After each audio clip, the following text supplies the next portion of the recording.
Hey guys, welcome back to my series Inside My Micro Bakery. I'm Lily and I run my own small business in South London called Lily's Loaf. So hey everyone, welcome back, Happy New Year. I really hope you had a lovely Christmas and a very happy start to the year. I'm feeling much better probably than when I last spoke to you. So I think I last checked in like the week before Christmas or something. I can't really remember. It was sometime at the end of December. And the whole of December I found it so stressful. I mean, it was amazing in terms of the business, in terms of how many orders I was getting and the markets that I was doing, but it was pretty much 7 days a week for the last month, I'd say.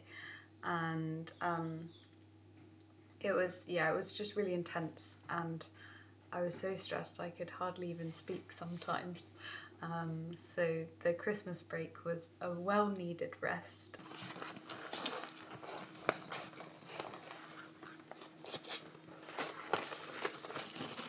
So I've changed a few things in my workflow. In the past, I had been waking up either at 5 or 6, turning on the ovens just then.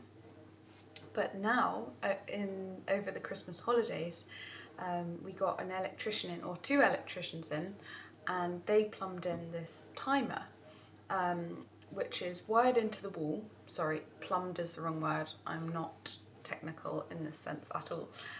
We got it wired into the wall, and I'll put all of the specs down below.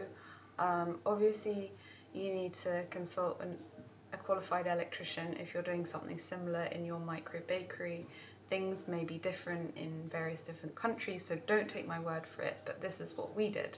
So I got the advice from Campbell, who made my oven, the RM2020, and he said you need to get these pieces of equipment from a registered electrical shop. So we did that, and then we got the electricians to wire in this timer. And basically, long story short, you set the timer for, let's say, Tuesdays and Fridays, which are my bake days, and it will switch the oven on at 3 a.m. or whenever you need it to be turned on. So I set it for 3 a.m. and then that's because the oven takes 2.5 hours to heat up. So by which time, when I'm down at 5:30 in the morning, then the oven is ready to go, which is brilliant. And it's very comforting coming down and seeing that warm glow of the oven on. Good morning guys, so it's about 5:30 in the morning, just after. Been up since about 5, and I wanted to show you all of the bags that are ready. So it's Friday and it's a bake day. So my mum actually really kindly did all of these bags last night, just because it takes out a big stress for me in the mornings, because this is obviously very time consuming, kind of writing all the orders on the bags and everything. But yeah, we've got 25 deliveries today, which is almost as much as we had over Christmas time, and it's so great to see the oven on already. So what we've got today in here, got loads of loaves, got some morning buns as well, and some cookies too. So yeah, it's a good day.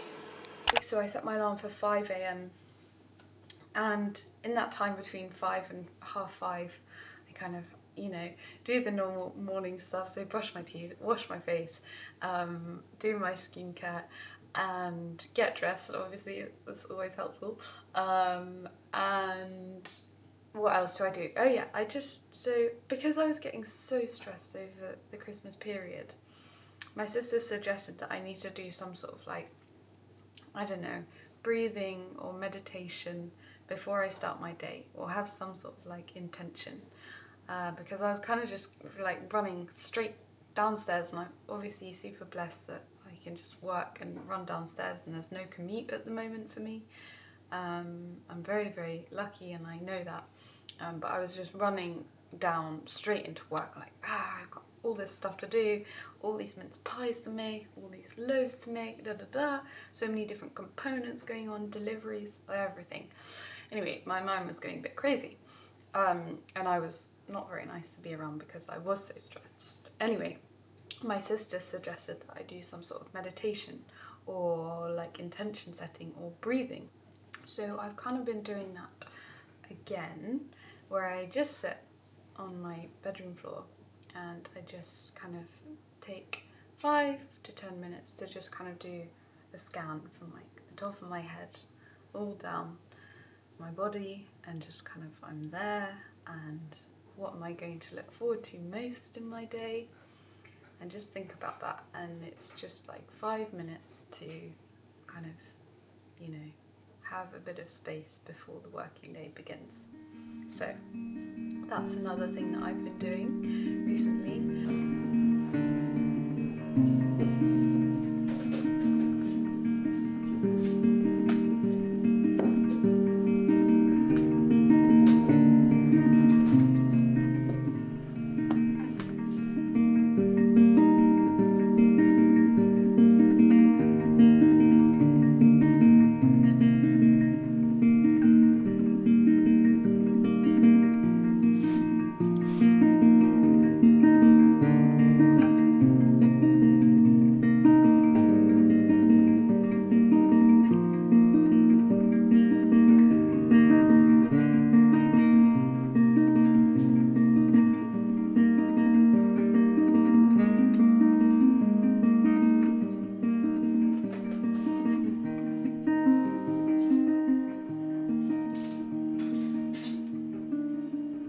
For this year, my business goals are to build my customer base. So I already have a solid customer base who are very loyal and very lovely. But my plan for this year is to grow that, at least double that, and to grow it very, very locally, because I think last year I expanded my delivery radius so much because I was just saying yes. I was being a yes lady, and I was saying, yes, I will deliver to you wherever you live in South London, but actually it just takes a toll on many different factors in terms of just expanding the delivery time, London traffic. Sometimes it's not worth it when it's just like one loaf going 40-minute journey there, 40-minute journey back, sort of thing. So I've reduced my delivery radius to the 4 local postcodes. I still deliver to 2 more because they're my weekly customers and I don't want to lose them, and I'm grateful for their service and their custom even. So yeah, I've reduced it to SW16, SW17, SW18, SW12 and SW2, so it's 5 actually, plus those 2 others, so it's 7, but it's already reduced. And also because of the bike, because we're doing deliveries by bike now mainly, it's just more feasible for the delivery person, whoever that may be, whether that's me or whether that's somebody I'm employing. It's just more feasible to stick to those deliveries, and I know I figured out that 5 deliveries take an hour on the bike, which is pretty cool, because then in my head, when I see all the orders come in and I've done the route plan, I know, okay, so this is going to take 2 hours today, this is going to take 4 hours, this is going to take 5 hours. So I'm pretty happy with that. I also, on the day before deliveries, I plan the route, and that's made a huge difference, because in the past I had been doing the packages on the morning of, I'd been doing the route plan on the morning of, and it was just getting me into a massive tiz along with all the bakes as well. So yeah, I've been doing that. And also once I've got all the loaves out of the oven, and there's a period where obviously you bake the loaves at a certain temp, so I bake them 250, 260 degrees Celsius. and then if I'm doing pastries or cookies afterwards, there's a period of about 30-45 minutes when it has to cool down, so you leave the door open and the oven cools down. So that was kind of like not really dead time, because I can always be doing something, I can always fill my time with something, but because for me, I've realised one of my like non-negotiable things that I have to do every day is always get out, whether it's for a walk or a little jog or a run, and I always have to get out and get some fresh air about me and see the trees, see the greenery, see the lovely London landscape. I'm lucky that I live right next to a big park, so I now use that time, that little pocket in the day, in the morning, in the mid-morning, not even mid-morning, it's mid-morning for a baker, but I use that little pocket to go out on a little run, or a, just like power walk, something like that, to just get the fresh air, because that's so important for me. I just love it, and it always makes me feel so much better, and it's going to help with the stress too, 100%, because I always feel great after it. So that's been another little adjustment to my working day, and obviously I'm very lucky that I get to do that I work for myself, that I get to factor in these things, and hopefully whenever I have my cafe bakery space, I can have that opportunity open to all my employees too, and they can take little breaks whenever they need in the day. Obviously, like within reason, like they can't just be, going on a break every 5 minutes, but you know what I mean, just to make sure that everybody feels their best and not too stressed, because people are so much better when they are calm.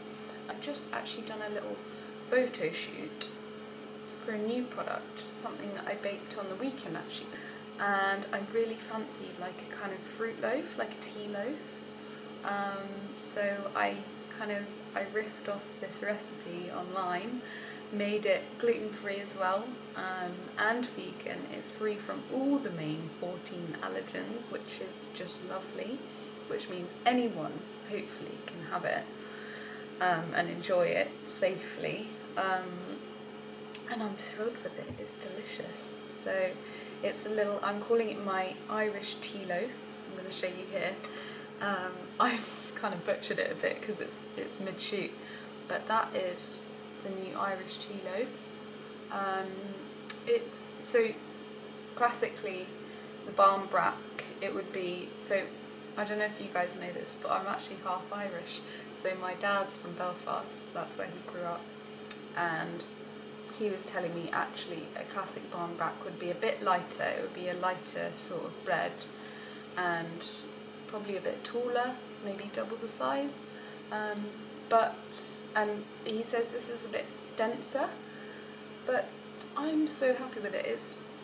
It's very, very fruity. It's spicy in terms of like it has ground nutmeg in, it has ground mixed spice in, it has ground cinnamon. Oh, I put in a bit of vanilla too actually. I need to add that to my list of ingredients. Did I do that? Yeah, I think I did.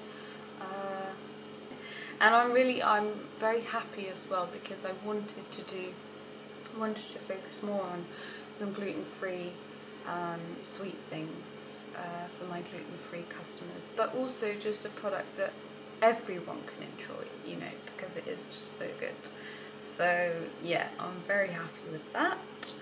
And what else can I update you on? What else have I been doing? I think that's about it, And I've been chatting for about 20 minutes now, so I think I'm gonna leave you here. But I really hope you guys are well. Let me know in the comments below how you're doing. Let me know what sort of things you want to see from this channel this year. I want to say a big thank you if any one of you in the world has donated to the food bank. I had so many orders over the Christmas period actually, donate for loaf donations to the food bank, which was wonderful. And I actually just donated 3 today, and we donated, how many did we do? We did 6 last week as well. So I kind of do them whenever I have a spare loaf, which is pretty much every bake day. I always pop in at least 1 or 2, and if I have any loaf donations from customers too, obviously they go in and they go up to St Margaret's Church, which is the distribution centre, and then from there they take the produce and any donations that they've received. It's a huge warehouse, filled with stacks and stacks of shelves, filled with all sorts of food, like dried food, canned food, I mean, you can imagine it. And then from there they take it to the food banks in, I believe it's in Norwood and in Brixton. What I would really like to do actually is to go to those centres and see how they operate too, just so I can see the whole process. But I just want to say a huge thank you if you are one of those people who have so kindly donated to them and to, well, you know, to my business too. Because it means that the products can go to them, but it also means that it keeps my business going too. So yeah, I want to say thank you to that. And yeah, I really hope you're all well. I hope you've had a good start to the new year, and I'm feeling positive. I'm feeling excited for what's to come. My next market is in February actually, so I've got a little break, so I've got my weekends off again, which is quite nice. But yeah, those are my plans for Lily's Loaf for the year, I think. But yeah, thank you so much for watching, guys. Take care, lots of love to you, and I will see you soon. Bye!